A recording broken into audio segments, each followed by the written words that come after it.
I thought I'd take a look and see how little Miss Broody is doing. What? You're mad? I know. I'm building you a new house. I'm not going to move her until after she has the chicks, because I think it'd probably be just less stress on her and she's separated from the other ones here. But a couple of the other chickens got in here, and I think she's probably sitting on about 20 eggs. So I'll just leave them all, let them hatch, and then move them over to the new coop. But yeah, she's a little grumpy. Yes, you are. Alright, I'll get you some food. So, anyway, there's what I got so far. I'll go up and walk around and show some of the details. Alright, I'll show you where I'm at right now. Kind of piecing this together. Got the door in, or the frame in. I got to put some bracing out on the side. I use the hammer-on truss stamps, or whatever they call them. Really had to pound on those hard to get them in, but I did it on top of the wall there, so it worked out real good. Got staples in the top as per the instructions. Got it mounted in tight. Really made it solid on the front. Now what I'm doing back here is I've cut my boards. I took a couple different measurements, and then I picked one I liked that gave it an equal arch all the way through, and marked both ends and cut them. I put the strap on to pull it a little closer together, so it wasn't pulling it was easy. It kept falling out. But I can let the strap off.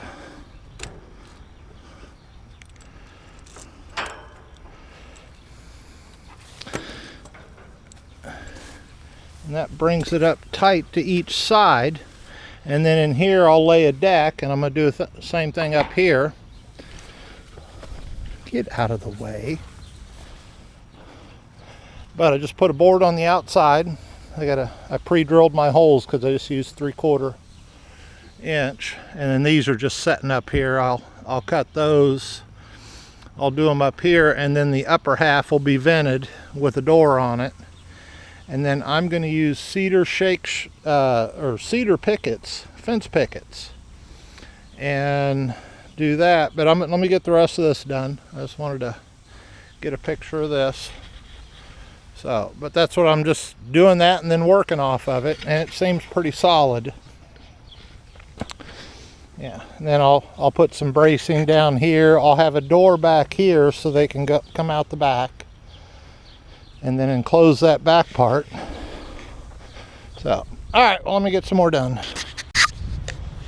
All right, here's a little bit on these strips for the siding. You can see here where I've ran them out. This one's a little bit close, but what that does, when I go to put the pickets on, they go over the cattle panels, and then because the roof will be flush, you can see here without those it's hitting, and that will leave a big gap along the roof line. So by putting them out here, it'll raise it out, and then I can try to cut a good angle for the pickets for the side. Here's one. This one's actually cut on a different angle for the other side, but it puts it out, and then that way when the roofing comes down, this is as tight as it can be to the roofing. So these are 3/8 of an inch, 1/4 inch wire, 3/8 of an inch. Just brings it out a little bit. Like this one here, I'm a little bit off there, but when I put the siding on, it'll pull it tight. And that's because I put it in between on the insides of the rails, or the insides of the crossbar, and brought it out tight. And I'll do the same strips on the inside. And then that way, it's just going to make it easier to cut. This is one of the things that I went through in my head, sitting and staring at it time and time again. And then to get the cedar pickets to come up tight to the roofing. So I'll go ahead and put the rest of the strips on the outside here, and then put a couple, start cutting these in. And this part down here will be under the laying box. This will be the laying box. This under here, I'm going to try to figure out a way to put some kind of door, and that'll make for good ventilation coming in and then up out the top. And then I got to cut some chicken wire for right here and wrap over that, and this will be opened up, and then I'll make a little drop down door that stays open most of the time, but it'll have good ventilation out the top, and I'll do that towards the inside also. So let me do some more here. Thought I'd show a little trick I do here. I have these are 3/8 of an inch thick, and I'm running 1¼ inch screw through it, and I'm just putting one on now. Like this one will have one just to hold them in place. Then when I put my pickets up, that'll tighten them up. But with splitting the wood, to keep from splitting the wood, a lot of times I'll just take my bit with my screw bit on it, put a little indentation in it, and then that gives me a little bit of a countersink and a pre-drill, and that really helps in splitting wood out. On a piece like this, if you're coming anywhere within a couple of inches of the ends, you want to pre-drill it. I'm out in the middle, not such a big deal. It'll probably work without tapping it in, but I just do it just to make sure it doesn't split. So I just thought I'd show that. It's just a neat little trick. Just take that, do that. That gives you a little bit of a countersink and really helps in splitting out the wood. So here we go. All right, I'm getting some of these fence pickets up, and I wanted to show a little trick I got for tracing and cutting the tops. On this one, I got it flush up to the bottom, and it's sticking up over. And what I did is, this will be my more supports. You can see I went and just pushed it and traced it down, and that gives me a good even curve. And then I'll cut that, and then I'll go to this next piece. I had to put a little cleat in back there because I ran out of cross support. I'll do that to this side, and then same thing over here. These are the pieces for over here, and I'll trace it out. And like I say, across here I may get my belt sander, just knock the high points off, and it'll be down along the line of the roofing. So, but that's how I'm tracing out the curve in it and getting the curve right. I have several things that I would change if I made another one, which most likely I will. I'll sell this one and make another one. One of them, I should have went to the outside of the wire, and that way I wouldn't have to use the little furring strips to fur out the pieces. I will have it'll cause a little bit of a problem up here, because the 2x4 will be on the outside. It'll solve some problems and fix some and create some. So, but I think that will make the siding go on a lot quicker and easier, other than having to put the furring strips. So let me get the rest of this done, and then I'll see what I get done and walk around the whole thing. All right, I got the back of it all skinned here.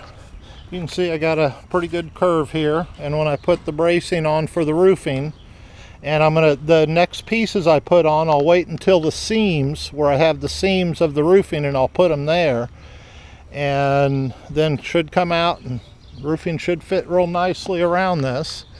Can't pull that down, but I'll have one more brace up here, and then it'll set flat here. But it should come down and fit real nice and tight up there. Not going to be airtight, but it will be more than critter proof, and but it'll have good ventilation. So, and same with this side. Again, I may hit the belt sander. I'm most likely going to make me another one. I have somebody I know that may like to have this chicken coop. I'll use it for a couple of months and then maybe haul it out and then build another one. But I'll go to the outsides of the wire, and that'll make it real easy to fit the pickets on. It'll be a lot cleaner job. What it does, it creates a gap back behind where sawdust and stuff will hang up. And down here on the bottom, I'll actually put a little trim piece in to keep stuff from falling down in there. And the roofing, I'll bring it all the way out past the middle seam, and that'll give a nice good cover in there. The fronts here, I think I'm going to do pickets and cover the whole front. And I'll just leave this open up here, but the two sides I'll have the pickets on that, and then the door will be recessed flush. This is the door for the inside. I got to get in there next and put all the little furring strips in so it fits flush. This one's going to be a little bit harder to trace because I'm on the inside, and I'm going to notch out around the wire there and a few other things. It's going to be a little bit trickier in here, but I'm going to try to do as clean a job as possible. And I'm going to get in here before I put the front on. Also going to put roosts in. Mostly I use treated wood on everything, but on the roosts I am going to use just standard 2x4 non-treated, because I don't want them standing on the treated wood with their bare paws or feet or claws or whatever they call them. I'll probably put one down each side. Again, one big door in the middle. I'll put one small door over here with a ramp. I'm going to rig up a food and water underneath that stays dry, and then I may do a temporary or a daily feeding so I can put or garden scraps and stuff in here. But coming along good. I'm just poking at it. I say I got another, well, she's probably got a week before the eggs hatch, and then I'll let her stay in that coop over there another week or so after that, so the chicks are up and moving good. And then I'll just move them all over here, and should be okay. I need to get rid of my rooster. He is tearing up the other girls. He is about the horniest little rooster I've ever seen, and it's just hard on him. So you can see where I put the cleats in to catch the last little strip. Those look kind of ugly, but once we cover it up, it'll look just fine. So but anyway, that's where I'm at so far. I'll post this video up. It's kind of long, but there's a lot of little details in fitting this together. I think it's a real viable chicken coop.